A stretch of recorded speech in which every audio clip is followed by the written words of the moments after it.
નમસ્તે વિદ્યાર્થી મિત્રો, તક્ષશિલા વિદ્યાપીઠ દ્વારા ચાલતા ઓનલાઈન લેક્ચરમાં હું ગીતા બારી આપનું હાર્દિક સ્વાગત કરું છું. વિદ્યાર્થી મિત્રો, આજે આપણે ધોરણ 9ની અંદર વિષય સંસ્કૃતમાં પાઠ નંબર 17 છે આચાર્ય ચરક, એટલે કે આચાર્ય ચરક એ આગળ છે એ ભણીશું. આ પહેલાં ભણી ગયેલા પાઠનું એક વખત આપણે રિવિઝન જોઈએ તો કે ચરક નામે પ્રસિદ્ધ આચાર્ય ઈસવીસનની પહેલી સદીમાં થઈ ગયા. તેઓ આયુર્વેદના મહાન પંડિત હતા. તે કનિષ્ક રાજાના રાજવેદ હતા. આચાર્ય ચરક સંહિતા નામનું પ્રસિદ્ધ ગ્રંથ છે. આ આયુર્વેદના સૌથી જૂના અને વિખ્યાત ગ્રંથોમાંની ગણતરી થાય છે. આ ગ્રંથમાં સૂત્રસ્થાન, નિદાન સ્થાન, વિમાન સ્થાન, શારીર સ્થાન, ઇન્દ્રિય સ્થાન, ચિકિત્સા સ્થાન, કલ્પસ્થાન, સિદ્ધિ સ્થાન એમ 8 પ્રકરણો છે. આ બધા પ્રકરણોમાં કુલ 120 અધ્યાયો છે. આ ગ્રંથનું પ્રમાણ કદ 12,000 શ્લોકોનું છે.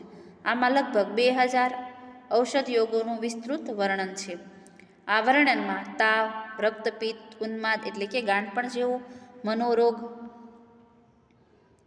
મનોરોગ, અતિસાર એટલે કે મરડો કે દસ્ત કે ઝાડા, મીઠા પેશાબનો રોગ, ડાયાબિટીસ વગેરે તેમજ પેટ, મસ્તક, હૃદય વગેરે રોગોનું નિવારણ કરનારા અને વિનાશ કરનારા ઔષધોનો ઉલ્લેખ થયેલો છે. ખરેખર એમ મનાય છે કે ભારતમાં ઔષધ શાસ્ત્રના પ્રવર્તક આ જ આચાર્ય હતા. હવે આપણે જોઈએ કે નિખિલમ અપી આયુર્વેદ સાહિત્યમ આચાર્ય ચરક્યસ્ય ઉચ્ચિષ્ટમસ્તિ.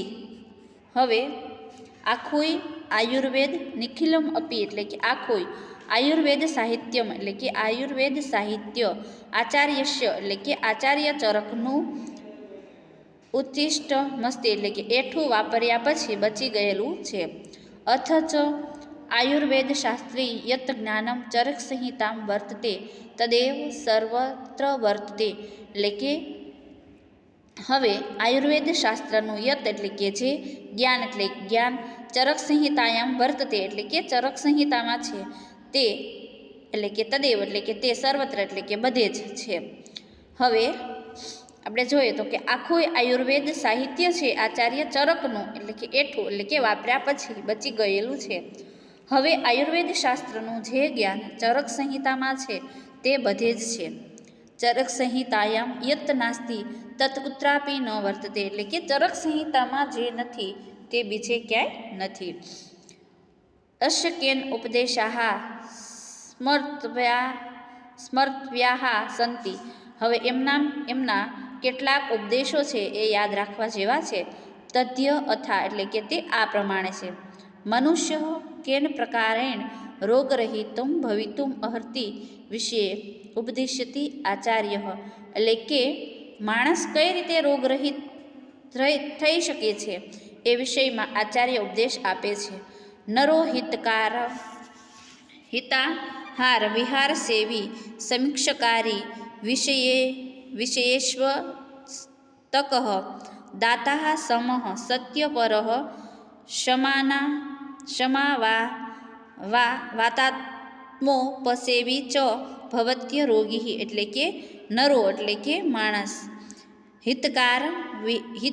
હિતાહાર વિહાર સેવી એટલે કે હિતકારક આહાર ભોજન અને વિહાર એટલે કે આચરણનું સેવન કરનાર, સમીક્ષાકારી એટલે કે સમજી વિચારીને વર્તનાર,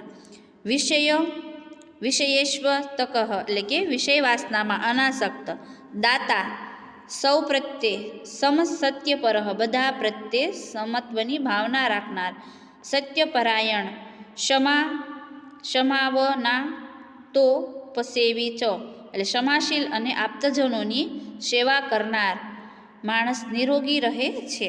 હવે આખા શ્લોકનું ભાષાંતર જોઈએ તો કે હિતકારક આહાર ભોજન અને વિહાર એટલે આચરણનું સેવન કરનાર, સમજી વિચારીને વર્તનાર, વિષય વાસનામાં અનાસક્ત, દાતા સૌ પ્રત્યે સમત્વની ભાવના રાખનાર, સત્યપરાયણ, ક્ષમાશીલ અને આપ્તજનોની સેવા કરનાર માણસ નિરોગી રહે છે.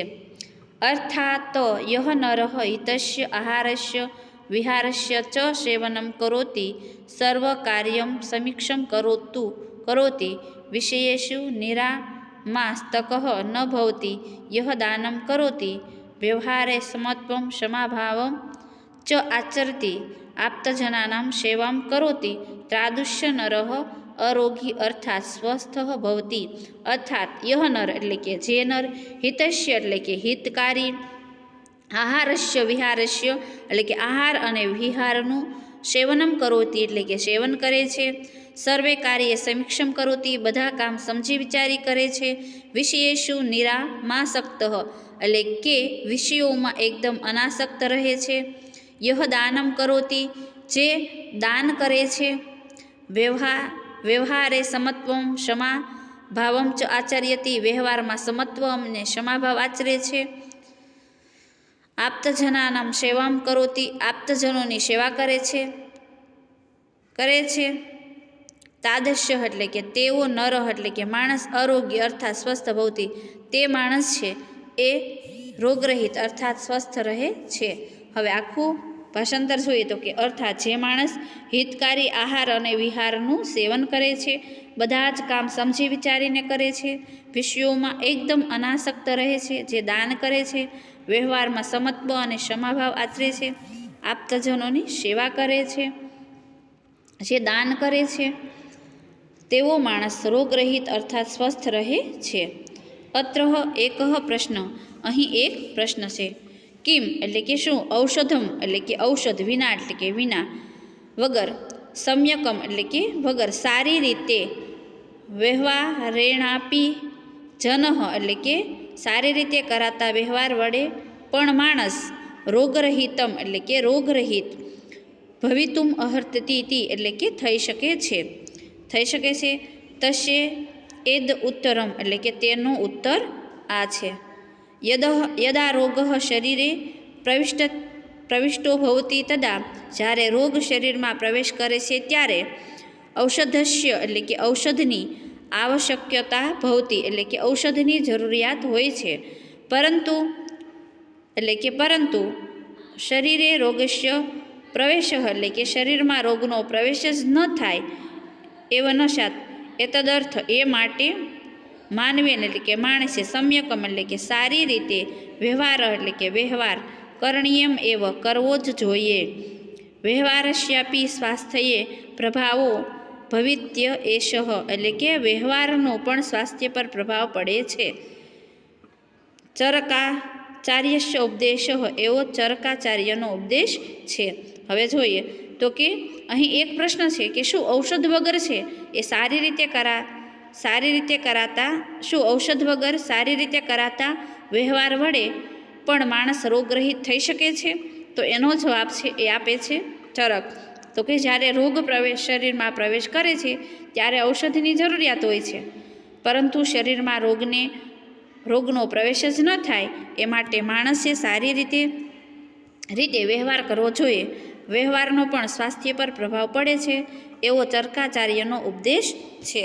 જો આપણને ક્યારે રોગ થાય અને આપણે ઔષધની ક્યારે જરૂર પડે તો કે આપણે રોગ થાય ત્યારે, પણ ચરકાચાર્ય એવું કહે છે કે જો માણસ છે એ એના શરીરમાં રોગને પ્રવેશવા જ ન દે તો માણસને ઔષધની છે એ જરૂર પડતી નથી. આપણે આજનો લેક્ચર અહીંયા રાખીએ છીએ. આજે કરાવેલ પાઠનું ભાષાંતર અને શબ્દાર્થો એક વખત રફ નોટની અંદર લખવાના છે.